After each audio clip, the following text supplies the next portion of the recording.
Olá, sejam bem-vindos a mais um vídeo em nosso canal. Eu sou o engenheiro Agnaldo Veronese e este é o seu canal para as construções ecológicas. No vídeo de hoje a gente vai falar um pouquinho sobre a questão da temperatura em relação aos tijolos ecológicos. Se você já pesquisou bastante sobre o assunto, já viu diversos vídeos e pesquisou aí na internet, já deve ter visto algumas pessoas falando muito bem em relação ao desempenho do tijolo, em relação à parte térmica, né? Com elogios ao tijolo, e também já viu pessoas criticando muito o tijolo, dizendo que a casa fica muito quente, né? Já deve ter visto esse tipo de comentário aí na internet. Bom, para esclarecer essa polêmica, vamos falar assim, a gente vai, no decorrer desse vídeo, mostrar para vocês aí. Tem alguém mentindo nessa situação? Tem alguém, quem está falando a verdade, né? Enfim, nós vamos explorar esse assunto aí no decorrer desse vídeo, então continua com a gente aí.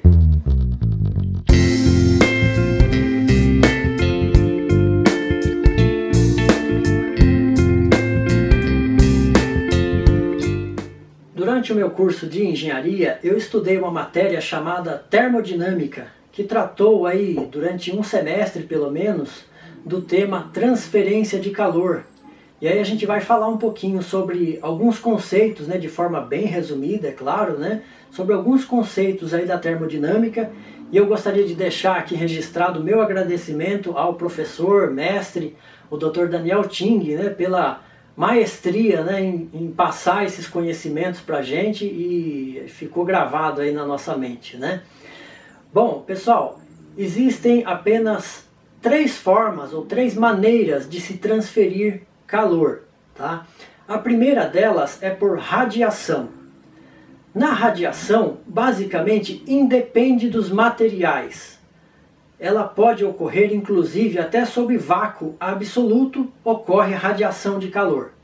No nosso caso aqui, né, no estudo aí dos tijolos ecológicos, ocorre esse fenômeno, tá, de transferência de calor por radiação. Quando eu tenho aí a face do tijolo aí numa parede voltada, né, para o sol, ou seja, que eu tenho a iluminação direta do sol nessa parede, ocorre esse fenômeno de transferência de calor por radiação. Então o sol, que está lá, né, a milhares de quilômetros de distância, mas ele tem uma temperatura extremamente elevada na sua superfície, né? Então, através dessa diferença de temperatura, ele consegue radiar o calor, atravessando todo o espaço, atravessando aí toda a estratosfera, chegando até a face dos tijolos aqui e transferindo calor para esse tijolo. Bom, um detalhe interessante que tem nesse processo de radiação é que, para que ocorra radiação de calor, existe a necessidade de uma diferença de calor bastante grande, acima aí de algumas centenas de graus Celsius. Senão, não ocorre a radiação, ou ocorre de uma forma muito desprezível, né? Então, aí eu quero que vocês guardem essa informação. Olha só que interessante, o tijolo, ele recebe calor por radiação, mas ele não transfere esse calor, ou seja, ele não transmite esse calor de volta por radiação, porque a diferença de temperatura será muito pequena. Então, por exemplo, né, um tijolo que chegue aí aos seus 40, 45 ou até 50 graus Celsius, né, ele não consegue, por radiação, transferir calor para a atmosfera, por exemplo, ou transmitir esse calor por radiação, porque a diferença aí vai ser muito pequena, vai ser de algumas dezenas de graus Celsius, e por radiação a gente precisa de algumas centenas de graus Celsius para que ocorra esse fenômeno por radiação. A segunda forma de transferir calor é por condução. Aí sim tem a ver com os materiais empregados. Então, assim, o que é a condução de calor?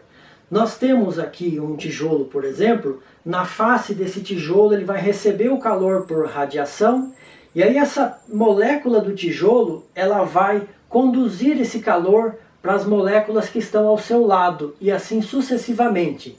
E aí o material, ele sempre vai buscar o equilíbrio térmico, ou seja, fazer com que todas as moléculas daquele material estejam na mesma temperatura. E aí a esse processo a gente dá o nome de condução de calor. E aí alguns materiais são mais eficientes para conduzir calor e outros são menos eficientes para conduzir calor. Os materiais mais eficientes, a gente pode citar aí, por exemplo, os metais, né? Então o cobre, por exemplo, é um excelente condutor de calor. Ele tem uma facilidade enorme de conduzir calor. O alumínio e vários outros materiais aí que a gente sabe que são, a gente chama de bons condutores de calor. E aí você tem no outro lado os materiais que não são bons condutores de calor. Aí a gente chama de isolantes térmicos, né? Então, dentre eles, a gente pode citar aí um material bem conhecido, é o isopor, é um bom isolante térmico, né? Um dos melhores aí, a lã de rocha ou a lã de vidro também, então são excelentes condutores térmicos. Então, só para que vocês tenham uma referência e uma ideia, né? A variável que a gente chama para dizer se o material ele é um bom condutor ou não é um bom condutor é o K. E a unidade de medida é watts por metro vezes Kelvin. E aí eu estou colocando aí para vocês aí uma tabelinha só para que a gente tenha uma ideia de referência. Então, no caso do tijolo, tá? Na média, isso claro pode ter uma variação para mais ou para menos, mas na média a gente tem lá 0,45 watts por metro vezes Kelvin. O Kelvin é uma unidade de medida de temperatura, né, numa escala absoluta de temperatura, né? Olhando essa tabela a gente vê aí, por exemplo, o concreto, né? O concreto ele é melhor condutor de calor do que um tijolo, por exemplo. Então um tijolo de bloco feito aí de concreto, né, ele tem aí em torno de 1,8 watts por metro vezes Kelvin, tá? Olhando aí, por exemplo, o isopor, né, que é o poliestireno, aí, é o material do isopor, é 0,15 watts por metro vezes Kelvin. O vidro de uma janela, 0,8. A lã de vidro, que é um excelente condutor, 0,04 watts por metro vezes Kelvin, um excelente isolante térmico. Então, para que vocês tenham uma referência aí. Se a gente olhar nessa tabela, nessa escala, o tijolo ele é um bom isolante térmico, né? Então aí ele é melhor do que o concreto, né? Praticamente é o dobro melhor em relação ao vidro, por exemplo, né? Não chega a ser um isolante térmico igual a um isopor, né? Ele é aí pelo menos aí umas 3 vezes mais condutor do que o isopor, mas ainda assim é um bom isolante térmico, tá? A terceira e última forma ou maneira de se transferir calor é por convecção, tá? E o que é a convecção? Basicamente, se a gente conseguisse pinçar uma molécula do ar atmosférico, que a convecção ela tem a ver com os materiais no estado líquido e gasoso. Em volta do tijolo, nós temos lá a atmosfera, né? O ar atmosférico. Então, se eu conseguir pinçar uma molécula e ampliar essa molécula aqui na face do tijolo, qual que é o fenômeno que a gente vai observar? Eu tenho 3 possibilidades. Se a temperatura do tijolo e do ar atmosférico forem a mesma, basicamente não haverá troca de calor. Mas, se o tijolo estiver mais aquecido do que o ar atmosférico, ele vai transferir calor para essa molécula de ar atmosférico. Só que olha só o fenômeno interessante. Essa molécula, ao receber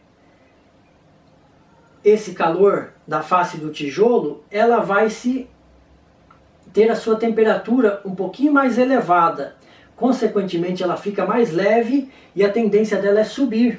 Tá? Imediatamente ao lado dessa molécula você tem outra molécula de ar que vai receber, e aí você vai ter essa dinâmica do ar, né, na face do tijolo, sempre fazendo essa troca.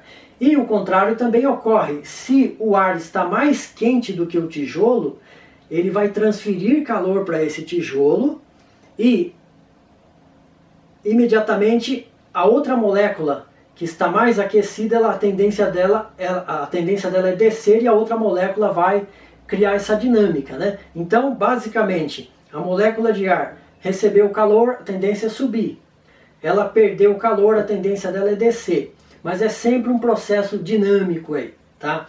Então, fazendo um resumo aí, nós temos então 3 formas de transferir calor. No caso do tijolo, ele recebe calor por radiação, recebe calor por convecção, quando o ar atmosférico está mais quente do que ele, e através da condução ele sempre vai buscar o equilíbrio térmico dentro dele, equilibrando essa temperatura em todas as faces dele, né, e no interior, e ele só vai perder calor por convecção, não perde por radiação, né, só vai perder o calor por convecção.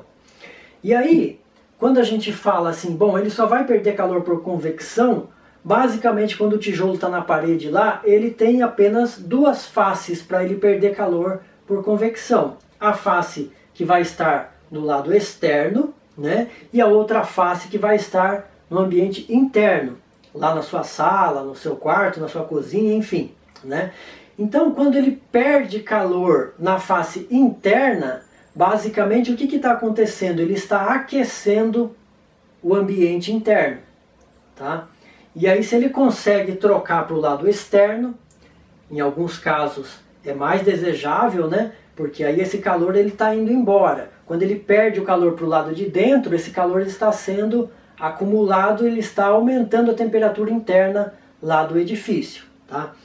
Em termos práticos, eu moro em uma casa com tijolos ecológicos há aproximadamente aí uns 5 anos, né? Então, em termos práticos, eu estou aqui na região sudeste, né?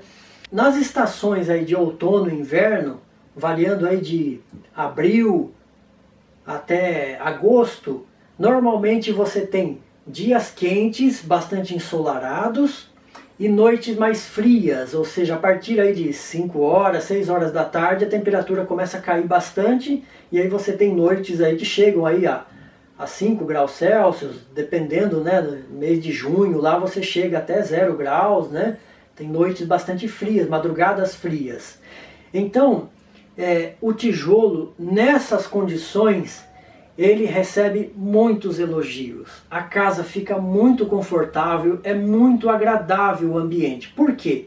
Durante o dia, esse tijolo que se resfriou na madrugada, ficou bastante frio, então durante o dia ele começa a acumular calor por radiação, tá?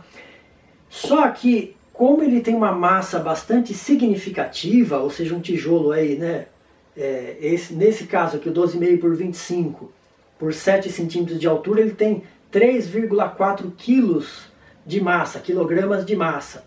Então, ele demora para aquecer. E aí eu vou dar o nome a esse fenômeno de inércia térmica, né? Ele vai demorar para chegar a uma temperatura mais alta. Então, ele vai aquecer durante o dia. Então, durante o dia, fora da casa, a temperatura está quente, porque o sol está forte, e dentro da casa, a casa está muito fresquinha, está bem agradável, porque o tijolo ele ainda não chegou aí no seu aquecimento, ele está recebendo o calor. E aí quando chega lá no final da tarde, lá pelas 5 horas da tarde, que esse tijolo aqueceu bastante durante o dia, a temperatura externa começa a cair bastante acentuada, né? E o tijolo ele se mantém aquecido.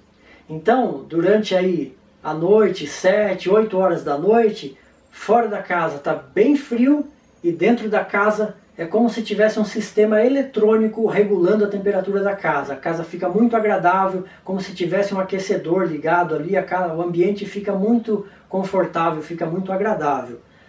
Nessa estação de ano e aqui na nossa região. Agora, no verão, o que acontece? O tijolo recebeu por radiação, ele aqueceu durante o dia. Chega final de tarde, à noite, no verão, ou dependendo da sua região, aí, norte, nordeste, essa temperatura ela não cai, ela permanece alta. Então esse tijolo ele não consegue trocar esse calor com o ambiente externo, né? Por convecção, a troca é mínima, porque o ar externo está aquecido, está quente, né? Então basicamente não ocorre troca. Onde que vai ocorrer a troca por convecção? No lado interno. E isso não é desejável, na verdade, no verão, porque ele está jogando calor dentro do ambiente. E aí se você liga um ventilador, por exemplo, não resolve nada, porque esse ventilador ele vai fazer aí o que a gente chama de convecção forçada, né? O ar vai ter mais movimentação, mas ele vai retirar mais o calor do tijolo, continuando o ambiente bastante quente. Ou seja, eu preciso retirar esse calor para fora do ambiente. E aí, nesse caso, somente o ar-condicionado que vai resolver o problema, né? Mas eu gostaria de chamar a atenção de vocês aí para uma questão assim bem importante, tá? E bem significativa, e que eu vejo aí muitos projetos o pessoal não respeitando essa regrinha do tijolo ecológico, que são os furos do tijolo. Então, eu coloquei aqui representando aí a face, a área da face desse tijolo, aqui um simples pedaço de papel, né, ó, tá? Ele estava lá dobrado, enrolado, né, dentro do furo. Então, essa daqui, ó, é a face do tijolo referente ao furo. E se vocês observarem aqui, ó, ela é quase equivalente a uma face do tijolo. E aí, como eu tenho 2 furos no tijolo, ó, eu tenho basicamente mais 2 faces desse tijolo dentro desses furos. E aqui sim ocorre um fenômeno muito interessante de convecção.